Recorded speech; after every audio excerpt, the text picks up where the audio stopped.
Hello everyone and welcome. So not too long ago I made a video to see if Sleeper Simulant was now better than a well-rolled threaded needle for DPS, and it was. However, this prompted a couple of viewers to make a very valid point in the comments. Threaded needle is a legendary and can be paired with Witherhoard, and if threaded needle has auto load and holster, throw a Cartesian coordinate into the mix for example, and we have a DPS combo here with effectively zero downtime. So let's see how Sleeper stacks up against this.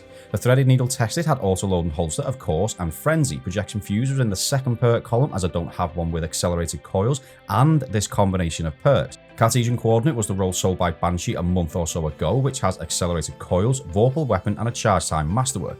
Both of these had a boss spec mod equipped. Witherhoard and Sleeper Simulant both had their catalyst, and none of the numbers include particle deconstruction.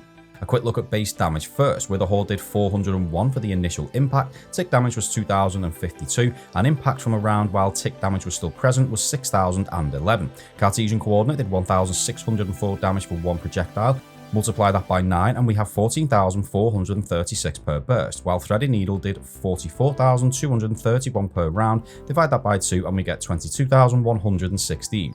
The method I tested started with a round from Witherhoard, then went to threaded needle for 1 magazine, then Cartesian for 2 bursts. This was repeated 3 times, ended on a 4th round from Witherhoard and the final magazine for threaded needle. Cartesian only fires 6 bursts here, so no holster mods were required, but if using linear fusion rifle reserve mods, this will add another cycle, so you will need them to reload Cartesian when it's stowed. And finally, this has 0 downtime for tick damage from Witherhoard once it has begun.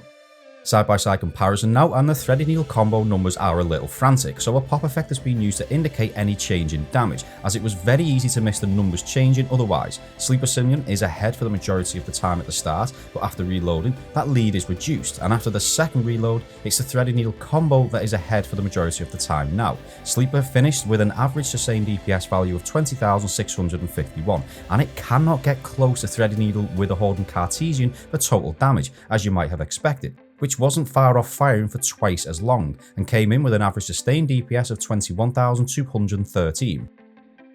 A table is quickly coming onto screen now just to break down the total damage so you can see how it was derived. Pause the video now if you want more time with this as we're moving on to the graph.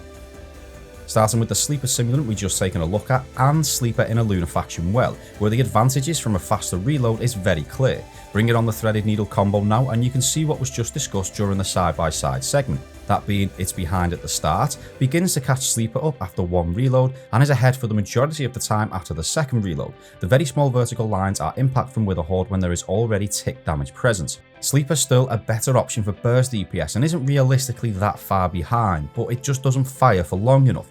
An example given to me in the comments the last time I looked at this was how awful Sleeper was for the Ogre in Grasp of Avarice, and it's no surprise. That Ogre has a damage phase of around 30 seconds. Sleeper even with reserve mods can't get close to that in terms of time and therefore damage. Take from this what you will, both examples are excellent in their own way, and you should always use what's best for the situation, or just what you have the most fun with. To sum up objectively, Sleeper for burst DPS and really short damage phases, threaded needle, Witherhoard and Cartesian for anything that's longer, assuming you can execute this reliably and there are no major problems presented by running with double specials. And that is all from me. I hope you enjoyed the video and found it helpful or interesting. Thank you so much for watching. I'll see you next time.